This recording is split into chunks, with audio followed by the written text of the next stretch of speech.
Good evening, ladies and gentlemen, and welcome to the Variety Sports Network. This is The Next Left Turn. Geico 400, Talladega, baby. Woo! Boogity, boogity, boogity, let's go racing. Big shout out to Darren Waltrip, of course. We do that every show. Aaron's not here with me tonight, ladies and gentlemen. Sorry, I'm by myself, but we're going to have a dang good time. It was a great race today at Talladega. Some of that good restrictor plate racing, and boy, woo! A little boring to start. A lot of good racing to start, a lot of three-wide racing to get going and get us running at the beginning of the race. But, man, we didn't really have big excitement. It was a lot of strategy this week, a lot of fuel management, making sure you're drafting well. And we saw some drafting not go so well. And we got some clips to show you. But first things first today, I wanted to give you this because the sound, the sound's great when you go to Bristol and Martinsville and all the short tracks. But this sound today was just phenomenal. I wanted you guys to hear it, so here it is.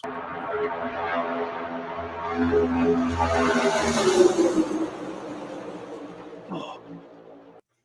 It's such a phenomenal sound. Absolutely great. I love it. The cars sound fantastic when they go by and they're in a big pack like that.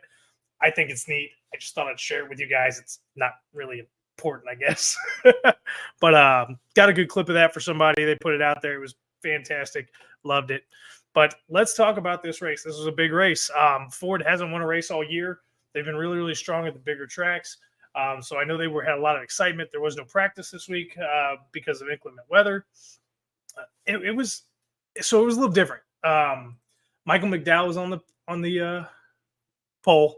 Jimmy, what's up, man? If the Avs keep it up, I'll be a NASCAR. You should be a NASCAR fan, at least for me, anyways, Jimmy. It'd be nice to have you around a little more often with your quick wit. That's Jimmy Pilato. He's one of our guys. He does Far Into the Bench, covers the Avalanche, covers the Cincinnati Bengals. Make sure you tune in and check out his show sometime. He has great content. But let's get back to it. NASCAR, Talladega, Geico 400. We had it was a big race. Like I said, Ford's looking for their first win, and they looked good all day. And we thought they were going to get it. But McDowell and Cindric, two Fords, starting on the front row for this 188-lap race around this 2.66-mile behemoth of a racetrack. Guys, again, big race. But green flag dropped out of too wide. It was just too wide for the first 10, 12 cars right off the bat. And they stayed that way for the most time. It was just good, clean racing. It wasn't the start you typically see at Talladega or Daytona where people are jumping out right off the bat trying to pick a position. Everybody was playing pretty conservative, and that's perfectly fine. It's good racing. It's good racing. Took a few laps. McDowell finally gets out in the inside lane and jumps out to the lead. Lap 5, Truex Jr. made his way up the outside lane. They're three wide. Wallace is behind Truex Jr., and Wallace gives him that bunch and pushes Truex Jr. up into the front right off the bat. So we've got some bumping, some bump drafting going on, and it's tracks like Talladega, if you don't know, it can be a little dangerous. If you're not squared up just right, you're going to send the car in front of you spinning. You might collect yourself, and you might cause the big one. And the big one is something we always look for at Daytona and Talladega. These are big, massive wrecks. Half the field can be taken out very easily because the wreck comes typically right behind the leaders, and then people just get piled up and collected. We never really had the big one today until the end, that is. But we'll get there. Don't worry, I'm not going to leave you guys hanging on that. Again, good, clean racing, a lot of bump drafting, just a lot of smart racing to start this race.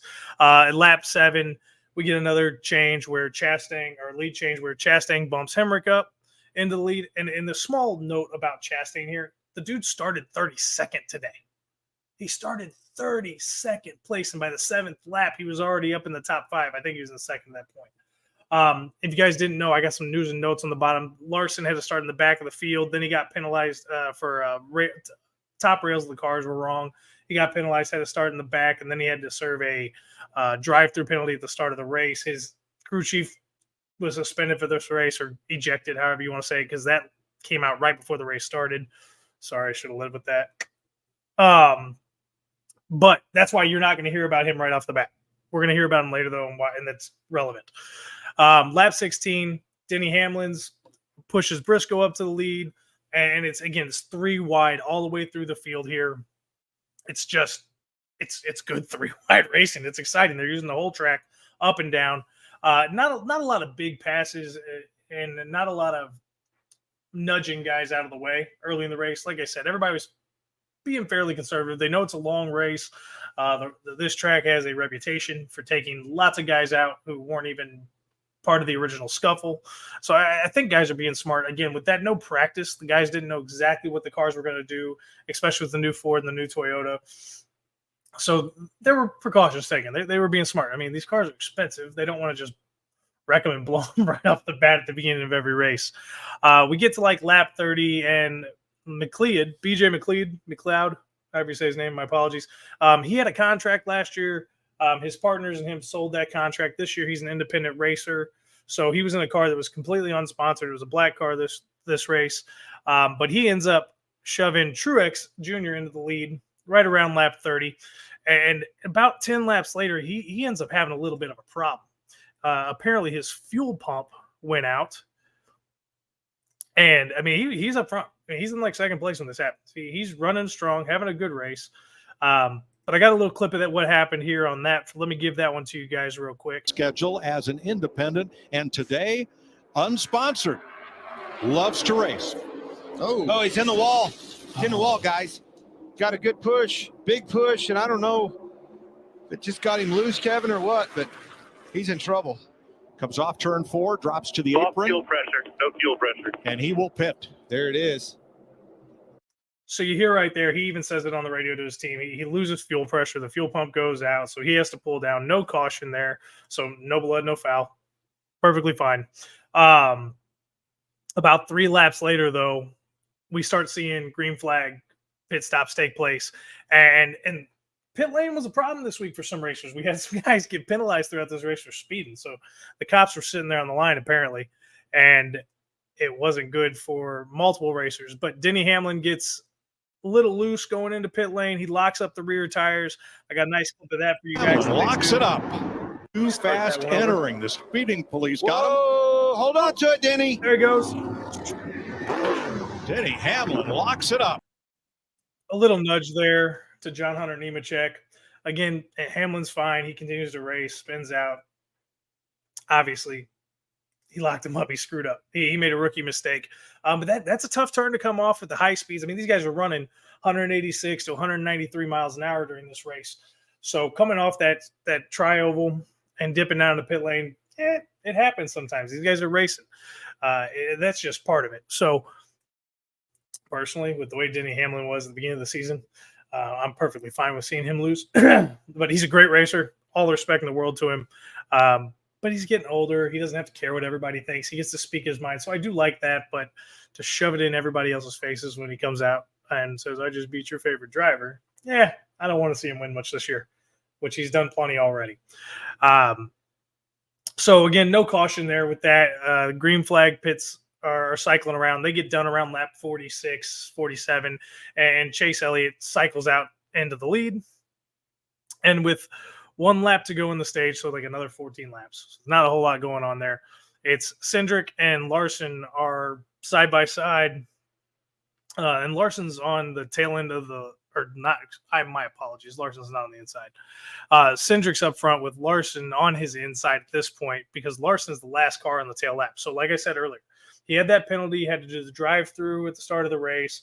So he started way, way, way back, and somehow he stayed on the lead lap for the entirety of stage 1. But Elliott is pushing it. You know, they at one point it's Elliott and then Larson and William Byron are stacked up on the inside lane. Cindric's on the outside. They're pushing Larson up to keep his position and keep him from going a lap down. But it doesn't really matter. Austin Cindric makes a good move. Larson ends up sliding up the track on it, and there you go. Man, I'm still working on the production side, guys. I apologize. Let me get this one back so we can show it to you. See the move Lock here? both lanes, and he's Larson's way out front obviously. right now. He's not a factor in who wins this stage. Bobby Blaney moving. Comes the runs. And Larson can't hold that front spot. They come to the line. Cindric is the stage winner unofficially. And then obviously it goes official. Cindric wins stage 1. But there was a lot of that today. Teammates helping each other out. Larson ends up staying on the lead lap because he's the last car on the lead lap. So at the start of stage 2, he's at the back of the lead lap, but he's with the field. So the end of stage one, Austin Cindric gets the win, as you just heard. Chase Elliott second, William Byron third, Ryan Blaney fourth. Kyle Busch ends up in fifth, Harrison Burton sixth, Christopher Bell seventh, Brad Keselowski eighth, Tyler Reddick ninth, Alex Bowman 10th. Brad Keselowski has a history of this track of always being there at the end. Always being there at the end, it seems like. He got his first win at Talladega, I believe. I heard on the broadcast today. Christopher Bell with another strong showing, as he's had most of the season. He's had a couple races that were off. William Byron up there. Hendricks cars up there as usual. Ryan Blaney being sneaky good, as he has been all season long. He's not winning a lot, but he's there. He's there. He's collecting the points. And that's what's most important for our defending NASCAR Cup champion. So Cindric leads the field. At this point, obviously, we're doing pit stops. You guys, if you don't know, almost everybody pits during the stage breaks. So Cindric comes down pit lane first, and he leads the field in. Kyle Busch and his crew do such a good job. They win the race off pit road, and I mean, he picks up spaces. You know, it's Kyle Busch. It's what he does. It's rowdy. Green flag for stage two. It's Kyle Busch and Ryan Blaney are running side by side at the front. Blaney wins the first battle with a push from his teammate, Austin Cindric. I know we're not talking about Joey Logano yet because he's still stuck back there in the back of the field. He'll come out later. But Cindric was good all day. And this is the problem. Side note here, Penske's got to make a decision here soon. Cindric seems to only run really well on the super speedways. And is Penske going to continue to invest in this young driver and let him develop, or are they going to look for somebody else to be a more consistent, more prominent voice? I got a question here from Fat Boy Fadeaway Sports, another one of our great contributors and creators here with the Variety Sports Network. He is not a NASCAR or racing guy at all, so it's a fair question. How often do teammates help each other out in a race this early? We're seeing it more and more often now because of the stage points, or at least that's my understanding. Stage points are so important now to get into the playoffs, and team points and manufacturers' points, that I don't feel like when I was a kid watching NASCAR, and like I said, I've got a 20-year gap, guys, so my memory is not completely clear. But I don't remember seeing this as much when I was younger, where teammates helped early in the race. It was typically the end of the race, or somebody got in trouble in the middle of the race. But we're seeing this a lot more often now. Bubba Wallace has become really good at it when he knows he's not in it. Even in the middle of the race, he will do everything he can to help his teammates advance, and even help his manufacturing teammates advance. So it's something we're seeing more and more often. It's obviously, to me, is more of a strategy thing, and I don't have a problem with it. That's why you have teams. It's not every man out there for himself until it's the last lap of the race. So I think it's a great thing for racing. I think it adds a little bit more excitement. It definitely plays into the strategy side of things. But as we venture on, we get to like lap 69, and Austin Dillon shoves the unheard of guy, Shane Van Gisbergen, who is a great road racer. He's new to stock cars. He's full-time in Xfinity now, and he's full-time in the, well, he's not full-time in the big boys races, cup cars, but he's full-time in the Xfinity series, and he's really making a name for himself.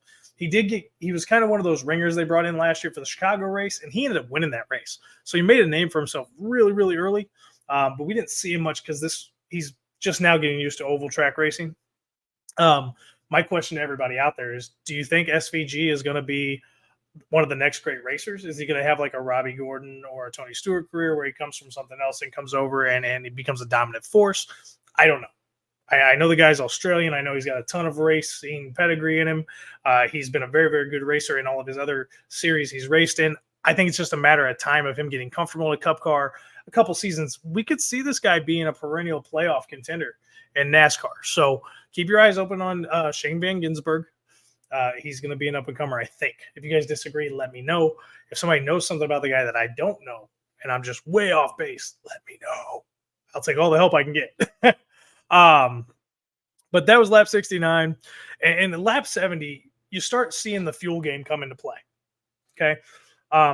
Cars, they're not pushing the cars as fast. You're seeing more of that single file drafting. They're not doing as much passing. It's more of a just let's get through this part of the race. You know, stage two seems to be, it can be a headache or it can be boring. And if it's a headache, it's a lot more exciting for us, for sure. But this is more like, let's get through this part of the race. Let's get to stage 3 where we can really race. And at around lap 100, 99, 100, 101, 102. That's when you start seeing the pace start picking back up. You start seeing a little bit more aggressive racing coming out of the guys, and then things start happening. At this point, we've had a few lead changes. Nemechek at one point's in the lead there. But around lap 100, Buescher leads and Gilliland is on his bumper. And I've talked about Gilliland in other shows this year so far. He's always kind of just been one of those guys who shows up to the track, doesn't really make a difference. But he's been very consistent this year. And consistency in NASCAR, from what I understand, is a main part of the game. You know, you got to be there. You got to last through the races to learn and take that knowledge on week in and week out. And then every time you come back to the tracks, you run 2 times a year. And then obviously for years on end. So Gillen, been a good racer this year. Again, this race, he's up near the front, over halfway through the race. We get to lap 104 and we get another spin, but there's no caution brought out. It's Corey LaJoie. I guess he hit some water, exit in pit lane, spins the car out. No big deal. But during these set of stops, Denny Hamlin locks him up again, coming to pit lane. Doesn't get hit for a speeding penalty or anything, but he misses his stall. He misses his pit stall, so he has to back up so they can do the work on the car. Tires and fuel. Here we go. And that was a lot of the pit stops today, especially in the green flag, because this track doesn't really eat up the tires. It does the right front a little bit, but not the left front and the rears. So you saw a lot of guys just hitting pit lane, getting fuel, and getting back out there. That's a lot of the fun of the green flag racing at super speedways, because you don't have the long pit stops that I actually prefer, but these are in and out, quick, back on the track, keep the race going. And it keeps the race moving. I mean, it is what it is. It just goes faster. During these set of stops, Christopher Bell, Ryan Blaney both get caught speeding by the speeding police down pit lane, so they had to serve pass-through penalties. With 8 laps to go in stage 2, that's when we get through all the green flag cycle, and Logano ends up front. Again, like I said earlier, Logano was kind of stuck in the back. He starts making his way up front in stage 2 and stage 3. With 7 to go in stage 2, things get a little bit more interesting. Buescher has momentum on Logano. He's pulling up to him. Logano's doing a great job blocking it. And you got Logano's probably one of the best blockers in NASCAR, up there with Ryan Blaney, Ross Chastain, fantastic blocker in NASCAR. So Buescher's up there. He's got the momentum, but Logano's doing what he can to keep him behind him. At one point, Buescher dives inside. He does take the lead. I think that was with 5 laps left in the stage. Then with 3 laps to go, Cindric, Logano's teammate, gets on Logano's bumper and pushes him back into the lead. And it's just like a back and forth. We're seeing that more aggression. We're seeing that fun part of racing, what makes racing exciting. And with 1 to go, Larson's on the outside lane. Logano's on the inside lane. They're running side by side off turn 4, and they're just pulling through the tri-oval. And much like the end of stage 1, where Cindric got it by a nose, Logano noses ahead in the middle of the tri-oval and takes a good lead and wins stage 2 by about 2 or 3 car lengths. So at the end of stage 2, it was Joey Logano first, Austin Cindric in second, Kyle Larson was in third. Again, Kyle Larson, who had to start in the back, was nearly a lap down at the end of stage 1, finished third in stage 2. The guy, if you love him, you hate him. It does not matter. The dude is good. I mean, real good. Like Jeff Gordon good. Jimmy Johnson good. I'm not going to say Dale Earnhardt good or Rusty Wallace good or anybody like that. He's probably better than Rusty Wallace at the end of his career. But, you know, my dude. There he is, Rusty Wallace. Blue Deuce. Love the Blue Deuce. Rusty, shout out, buddy. So Austin Dillon finished 4th in that stage. Ross Chastain ended up 5th. Tyler Reddick 6th. Chris Buescher 7th. Chase Elliott 8th. Ryan Preece 9th. And Ty Gibbs 10th. So we had some of the same guys at the top at the end of stage 2 as we did in stage 1. We got some new faces up there at this point. Again, we've had no cautions. Or accident cautions, at least. The only cautions you've had are the stage breaks at this point. So it's a super clean race, something we don't typically see at super speedways. At this point, somebody's usually messed up. Somebody's been banged up. Somebody's out. Not this race. Like I said, this was a lot of good, clean drafting. There weren't many bump drafting mistakes in this race early on. Guys were cautious. They were respectful. It was good racing. And we all know when you bump somebody in a super speedway, there's a good chance that you're not just taking him out. You're taking yourself out and however many else cars behind you, which is, again, what causes the big one. Oh, Here we go, stage 3. This is where we get a little bit more interesting. Logano and Chastain are running side by side into turn 1 to start stage 3. Chastain wins the battle here via the inside lane. I mean, the inside lane was fast. The middle lane was fast. Hell, by the end of the race, the outside lane was fast. Everybody was fast. It was go, go, go. And it was fantastic. It was great racing. On lap, I get to like lap 129, lap 130, you know how, and I always give you both laps because you never know exactly where the action starts and stops. But we know it was like lap 130. Logano gets himself out there, and he gets up next to Chastain, and then they're side by side for the lead. And at this point, you know, we got 58 laps left in the race. Things are heating up. Well, with 55 laps left to go in the race, the middle of the pack stacks up. And here we get our first real caution. And this looks like, from the start of it, it looks like it could be a big one. And thankfully it wasn't. Basically, I'm going to give you guys the clip here in a second, but Chase Elliott gives Justin Haley a little bit of a bump. Haley then gets a little sideways. He gets the back end of Christopher Bell. Christopher Bell slides up into the wall. Caution comes out. But let me get that video up for you guys. I want to make sure you guys see this one because it was kind of an interesting wreck. There was a lot more damage that could have happened. So let me get that one rocking and rolling for you here. And this is going to be an aerial shot. It's going to give you the best picture. So watch kind of back here in the middle, right around this area. Watch. Oh, yeah, they all Follows checked up big time. Elliott gets in the back of Haley. He comes down, gets into Bell. Look how close it was for Chase Elliott. Yeah. Barely Elliott missing barely that. So gets by close. this. Yeah, it actually Again, started he with Alex started the Bowman up accident. there.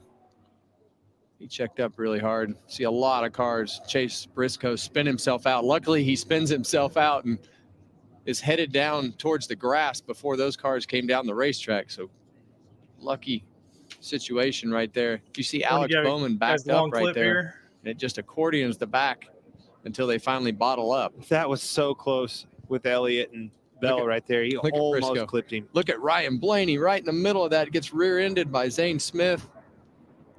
Underneath. Zane Smith there, you can't blame him. He's last year's Craftsman Truck Series champion. It's his first year out here on the NASCAR with the big boys. And you can't blame him for running to Blaney. There's nowhere to go. Like, I mean, what else is he supposed to do? I mean, yeah, he could have gone high. But hey, I call that to a lack of experience in the Cup Series. But it was good racing. That was our first big accident. I mean, that's kind of what started it. And then we start seeing some strategies change at this point, because now you're getting closer to that pit window. Do you take this opportunity to just go get fuel? Do you get 2 tires? Do you take all 4 and try to run it through the end of the race? This is where things get a little bit more dicey. But Chastain had the lead at that point for that caution. And I mean, he had the lead by like this much, literally. Like, I don't have the clip for it, but if they have a slow-mo video, it's almost like the end of stage 1 where Blaney or where Cindric barely got the stage victory. It's like this much that he gets to start or ends up in first place when the caution comes out. So Chastain does take everybody down pit lane. Logano ends up winning the race off the pit exit, but a lot of cars stayed out. Josh Berry's one of those cars. Noah Gragson, his teammate, who had identical paint jobs today, which must have been hell for the spotters. The only thing that was different between 2 cars outside of the numbers were the hoods. So I would have hated to be their sponsors today. But those 2 end up starting out on the restart 1 and 2. And Logano actually ends up coming out 7th when he wins the race off pit road. So there were 6 cars that stayed out, if you didn't follow the math there. So we get with 48 laps to go. And this is right after the restart. Chastain's out there. He gives Justin Haley a little bit of a bump to the lead on the outside lane. Michael McDowell's car at this point, I mean, he won the pole. And Michael McDowell is always fast. He always has a good car at the super speedways. But that little push that Chastain gave Haley didn't do nothing. Michael McDowell just kind of took off and went, Nyum! And at this point on, I'm feeling like McDowell's got this win. And this will be the biggest win he's had since he won the Daytona 500 a few years back. But here's where the strategy comes back in. We were just talking about strategy. With 37 laps left, a group of Toyota drivers all come in together. And they've played this absolutely perfect because at this point, if a caution happens after this setup that they're not involved in, everybody else is going to have to compete for fuel. They're not going to need tires, but they're going to need fuel. And some guys may elect to take right side tires at that point. But this was a perfect strategy play for the Toyota manufacturer group. You had the cars together to get enough speed to get back around the track. Well, unfortunately, things don't go as planned for these Toyota cars. So lap 33, I got a clip for this one too, but I want to explain it to you so you know you're watching. So with 33 to go, John Hunter Nemechek is behind Bubba Wallace. Bubba Wallace is behind Eric Jones. Nemechek gives Bubba Wallace a little bit of a bump in the bump draft. And then this is where you bump draft on a super speedway and it may bite you in the butt. Well, Bubba ends up running into Eric Jones at this point. Eric Jones turns up into the wall. All three cars get taken out. These three of the four Toyotas that were trying to make their way up get taken out initially. Well, after Eric Jones hits the wall, Denny Hamlin's behind him, and Joe Nemechek clips him and takes him too. So you lost all four of those Toyotas. I think there was only 7 Toyotas in the race today, so you took out over half or nearly half of the Toyotas in the race. Oh, at this point, you're thinking, finally, Ford's got a better chance to win a race here. Chevys aren't running that great. Toyota just lost half the guys they had running. There's a chance.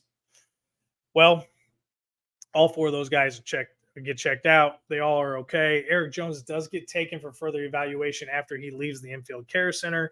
His wreck was ridiculously rough. And, I mean, the way his car looked at the end was, I mean, it looked like one of the worst. It didn't. Okay, so if you guys can remember when Dale Earnhardt unfortunately passed away in his accident at Daytona, I'm not saying it looked a lot like that, but that was my original reminder. The way he hit the wall, it didn't look violent, but that's probably now a lot because of that safer barrier. But I'm going to give you guys a look at it here, get a good look, and I'll let you guys see what I'm talking about here. They're going to have to make another plan or commit to running as long as they can. But these guys are Trouble turn 3. It's Bubba Wallace and Eric Jones. Oh my goodness. That's exactly what happened. You couldn't do that. They were single file. The air cleaner is completely off of Eric Jones' The car's wrecked. Now, this is the group, the Toyota group, guys. They were single file driving off, as Kevin was talking about, getting into turn 3. What in the world? Eric Jones has put the window net down. The AMR safety team is right there. Let's get a replay and see what happened here. Those are 2 of the remaining 3 Toyotas in the race at that point. This is Bubba Wallace trying to get out of the car. Bubba Wallace. But, I mean, like I said, their strategy was perfect because if there would have been a caution that wasn't them and everybody else was going to have to come pit, they were all going to be out front and they weren't going to need fuel. They weren't going to need tires. Toyota was set up to win another race. And they're beating down Chevy's door right now in the manufacturer's point standings. So that was a big moment because that basically changed everything. That changed everything. Everybody who needed fuel or everybody who needed tires, you didn't have to guess anymore. You now were going to be completely in the window. So these stops were going to be so important. So McDowell actually leads everybody down pit lane. Reddick stays out. That was the surprise board. Reddick stayed out. So when everything comes in, or when everything cycles through, McDowell ends up restarting second. The race is now very, very interesting, ladies and gentlemen. This is where if you can go back and watch the last 15 laps, because I can't do it justice. I can give you the fill-in, but I can't do it justice. So McDowell and Reddick are side by side right off the bat for the green flag drop. Keselowski gets behind McDowell and shoves McDowell forward. McDowell has a good little run here. He's out front. He's good, clean racing. Again, he's out there. He clearly has the fastest car. I mean, clearly the fastest car. He's set up to win this race at this point. Well, it's a super speedway, and you know when you get too far out front, cars are going to catch up with you because of that draft. They pick up so much more speed with that draft, especially on these tracks.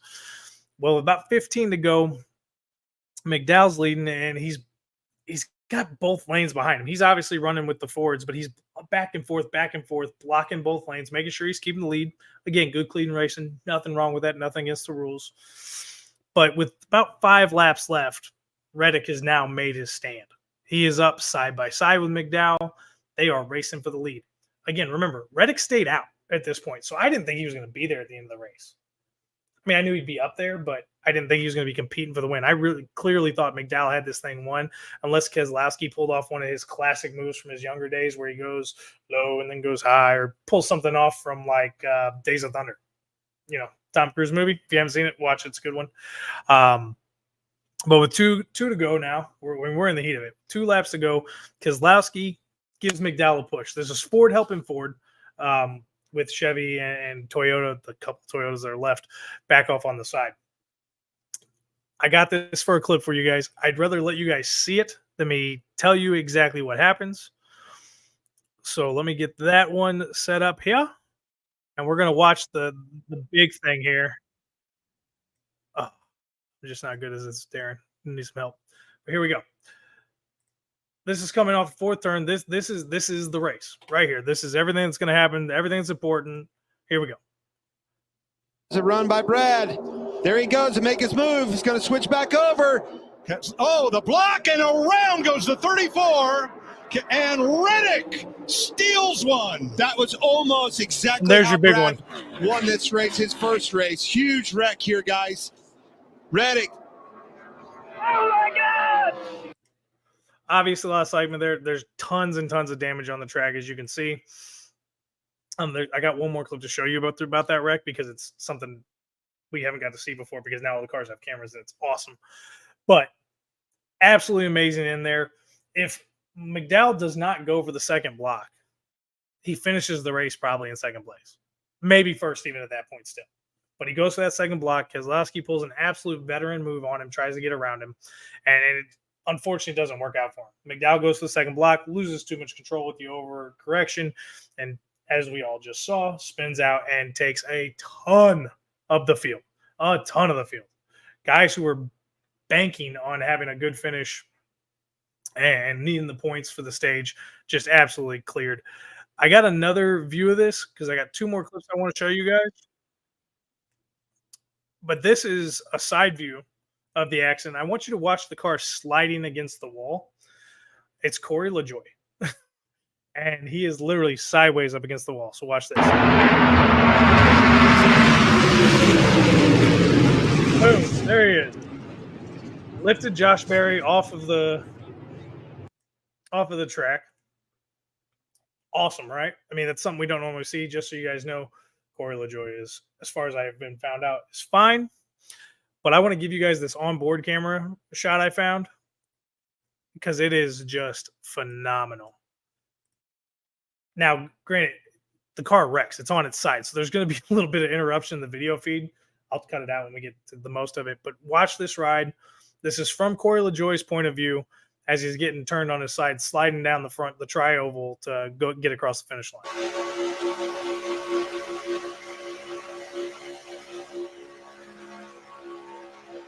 Wait for it.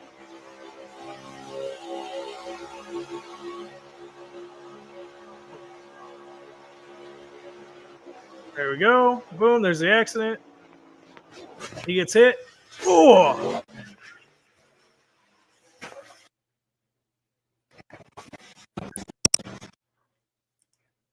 Now, that was something we've never got to see, or at least I've never gotten to see.